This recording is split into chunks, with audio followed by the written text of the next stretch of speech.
म सम्पूर्ण भक्तजनहरूको ध्यान आकर्षण गर्दै आग्रह गर्न चाहन्छु, धर्मो रक्षित रक्षति।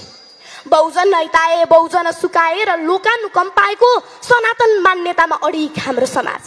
आज यही व्यवहारलाई व्यक्तिगत स्वार्थ र पुँजीको लोभमा परेर हामीले हाम्रो संस्कार र संस्कृति बिर्सिरहेका छौँ, हाम्रो अस्तित्व गुमाइरहेका छौँ। महर्षि पाणिनीले विकास गरेको संस्कृत भाषा आज बेलायतको युनिभर्सिटीले अध्ययनको विषय बनाइरहँदा अनि हामी भने हामीसँग भएको हिरा गुमाएर अरूको फलाम खोज्दै हिँडेका छौँ। आज विश्वमै सबैभन्दा महत्त्वपूर्ण मानिने वैज्ञानिक र आधुनिक विज्ञानको क्षेत्रमा समेत गहिरो प्रभाव पुर्याउन सफल ती वैज्ञानिकले पनि सनातन संस्कृतिलाई विज्ञानको मुख्य जड मानिरहँदा आज हामीले भने त्यही संस्कृतिमा भएको झिनो त्रुटिलाई लिएर विचलित बनाइरहेका छौँ। म दृष्टान्त देखाउन चाहन्छु सभाध्यक्ष महोदय। क्वान्टम फिजिक्सका पिता तथा नोबेल पुरस्कारका विजेता वार्नर हाइजेनबर्ग भन्नुहुन्छ, after the conversation about the Hindu philosophies, some ideas about the quantum physics have been so much crazy and it made much more sense. यही कुराबाट प्रश्न हुन सकिन्छ कि क्वान्टम फिजिक्सका निकै दुःख र जटिल कुरा पनि सनातन संस्कृतिमा आधारित ती सिद्धान्तहरू सुन्दा सहज भएको अनुभूति हुन्छ। एटोमिक बमका पिता रोबर्ट हैम्बर भन्नुहुन्छ, A Bhagavad Gita is the most beautiful philosophical song, asserting to the all-known tongue. पहिलेका वैज्ञानिकहरूले पनि भागवत गीता पढ्ने गर्थे, त्यही भागवत गीताबाट ज्ञान आर्जन गर्ने गर्थे अनि त्यही ज्ञानलाई वैज्ञानिक अन्वेषणसँग जोड्ने गर्थे। महान वैज्ञानिक अल्बर्ट आइन्स्टाइन भन्नुहुन्छ, We owe a lot to the Hindu philosophies who teach us how to count, without which is worthless scientific discovery could have been made.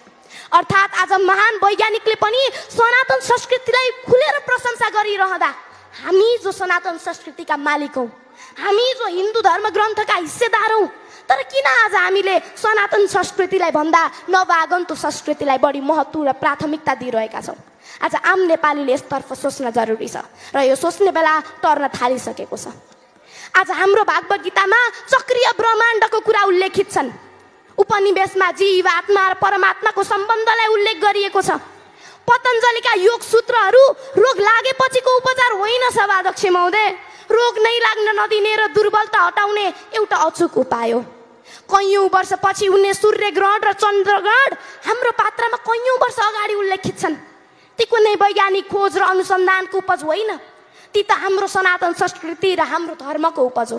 यो कुरा आज सबैले मनन गर्न जरुरी छ। कतिपय अवस्थामा धर्मलाई सही व्याख्या गर्न नजान्दा हाम्रो उपनिवेदमा लेखिएका कुराहरूलाई तथ्याङ्कित रूपले परिमार्जन गर्न नसक्दा आज हाम्रो धर्मको गलत व्याख्या भइरहेको छ। सनातन संस्कृति कुनै पनि रूपमा विवादित छैन, न त लैङ्गिक रूपमा विवादित छ, न त जातीय रूपमा विवादित छ। यत्र नार्यस्तु पूज्यते तत्र रमन्ते देवता, अर्थात् जहाँ नारीको पूजा हुन्छ त्यहाँ देवता रमाउनुहुन्छ। सर्वे भवन्तु सुखिनः सर्वे सन्तु निरामया सर्वे भद्राणि पश्यन्तु मा कस्यचित् दुःख भाग भवेत्। अर्थात् सनातन संस्कृति सबै मानिसको अधीनमा छ। यो सबैको हित जित र विश्वासको पात्र बन्दै आज संस्कार, संस्कृति, रीति थिति, गुण व्यवहारमा आधारित एक लोकप्रिय संस्कृति बन्दै आइरहेको छ। यी सबै कुरालाई विश्व सामु पुर्याउने महान लक्ष्यका साथ सबै पर्यटकले मन पराउने धार्मिक, सामाजिक र सांस्कृतिक रूपले भरडीपुर र पोखराको यो पवित्र भूमिमा आयोजित गण्डकी कोटी होम एक कोसेढुङ्गा साबित हुनेछ। हामी जस्ता कलिला बालबालिकाहरूको लागि प्रेरणाको स्रोत बन्नेछ।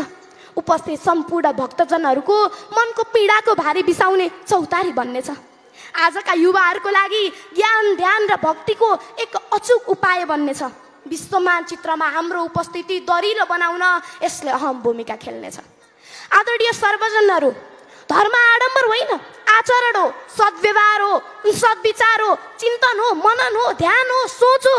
अपराधीलाई पनि क्षमा दिन सक्नु धर्म हो। सङ्कटमा पनि धैर्य राख्न सक्नु धर्म हो। अनियन्त्रित इच्छा शक्तिलाई नियन्त्रणमा राख्न सक्नु धर्म हो। दिनदिनौदिन शारीरिक र मानसिक रूपमा शुद्धिकरण हुँदै जानु धर्म हो। बौद्धिक प्राप्तिका लागि निरन्तर पहल गर्नु धर्म हो। निरन्तर रूपमा अध्ययनशील र प्रयत्नशील बन्नु धर्म हो, जसले मानिसलाई मानिस बन्नको लागि प्रेरणा दिने गर्दछ। अन्त्यमा असतोमा सद्गमया तमसोमा ज्योतिर्गमया भन्दै आफ्ना भनाइ अन्त्य गर्न चाहन्छु। धन्यवाद। जय सनातन संस्कृति, जय गण्डकी कोटी होम। मेरो अभिभावकले सधैँ भन्ने वाक्य हरिओम तत्सत। धन्यवाद।